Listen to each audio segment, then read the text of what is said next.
Iremos apresentar nessa aula um breve panorama dos materiais mais usuais para a confecção de modelos de arquitetura e urbanismo. Os papéis são dos materiais mais flexíveis e rápidos de cortar, tanto com estilete como na máquina laser, idealmente utilizados em estudos introdutórios e exploratórios durante o processo de criação. Entretanto, uma das maiores dificuldades seria o seu uso em maquete de apresentação, onde a própria flexibilidade do papel pode prejudicar a rigidez e estruturação do modelo. O tamanho padronizado das folhas vai do A6 ao A0, lembrando-se que a relação proporcional do seu tamanho equivale a 1 metro na folha A0. A cartolina é um papel mais rígido do que o convencionalmente encontrado. Tem uma gramatura acima de 200 gramas por metro quadrado. Como referência, o papel convencional usado para cópias tem 75 gramas por metro quadrado. Outras cores são disponíveis, além do branco. Lembrando-se que o uso de diversas cores sem um critério claro pode dificultar a leitura de seu projeto. O papel cartão também é uma outra opção viável, que além de uma alta gramatura, tem a composição de diferentes papéis, tornando-se um pouco mais resistente na execução de modelos. O papel duplex tem como diferença o acabamento das superfícies, que é apenas realizado em um dos lados, por isso é mais econômico. Seu uso se justifica caso tenha interesse em mostrar as diferenças do lado externo como do interno, ou destacar apenas um lado, como é o caso da produção de embalagens. Já o papel triplex, que é comumente utilizado em maquetes iniciais de estudos, tem uma gramatura alta e acabamento nos dois lados. Neste caso, é possível ver uma aplicação prática na obra de Paulo Mendes da Rocha, que foi destrinchado em seu processo no livro Maquetes de Papel.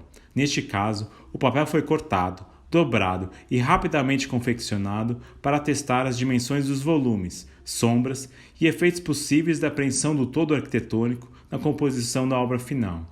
Os papéis rígidos, ao contrário dos flexíveis, estruturam melhor a maquete, ainda que tomem mais tempo de corte no estilete e na máquina laser. São indicados para quando houver necessidade de manter a escala das espessuras no projeto, para maior fidelidade de percepção do modelo. O papel Paraná é o mais acessível, embora seja de maior dificuldade para o corte. O papel Hawley tem maior facilidade de corte do que o Paraná, e já foi apresentado anteriormente em aula no modelo de 1:200 do Anfiteatro do Lame. As espessuras variam de 1 mm a 2, com opções de cores também em preto e branco. Para a realização em processos subtrativos na máquina de corte a laser, ou seja, em que se recorta de uma placa existente a forma desejada, é necessário criar um plano de corte, como mostrado nessa imagem, de um arquivo de formato DXF produzido por um sistema CAD.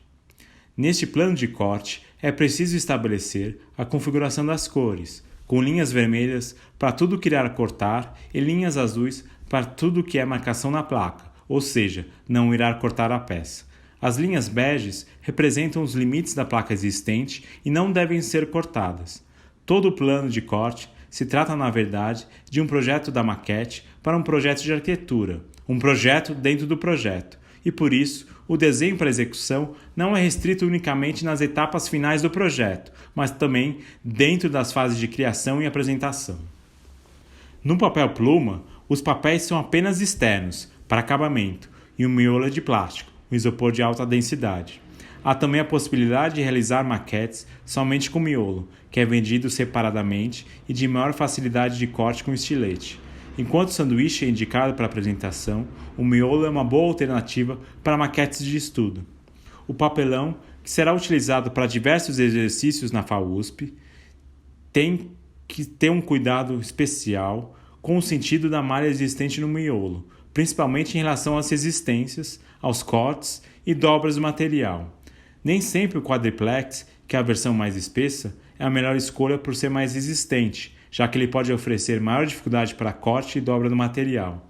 A escolha do material deve sempre refletir qual o propósito e o vão a ser vencido, para não tornar a peça pesada e difícil demais para ser cortada.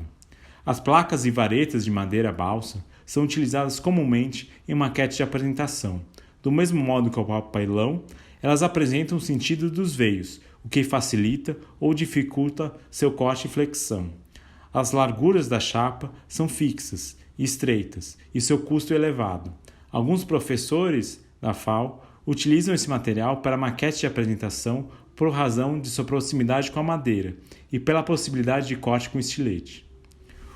O plástico pode ser utilizado na maquete na forma de isopor, em que o baixo custo e as grandes espessuras facilitam a criação de estudos volumétricos e topográficos. Para que seja possível realizar um bom corte do material, é preciso utilizar não apenas um bom estilete com inclinação maior do que 45 graus, mas também isopor de alta densidade, para não soltar bolinhas com corte.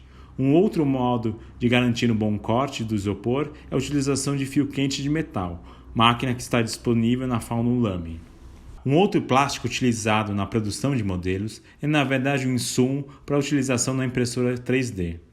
As peças do nosso kit Randella, que foram manipuladas na segunda aula, foram confeccionadas por uma impressora 3D mediante um projeto que foi inserido na impressora e manipulado pelo seu software a partir de um formato STL de arquivo, ou seja, ao contrário do plano de corte da máquina laser, é possível realizar uma peça inteira a partir do zero, constituindo-se em um processo digital aditivo.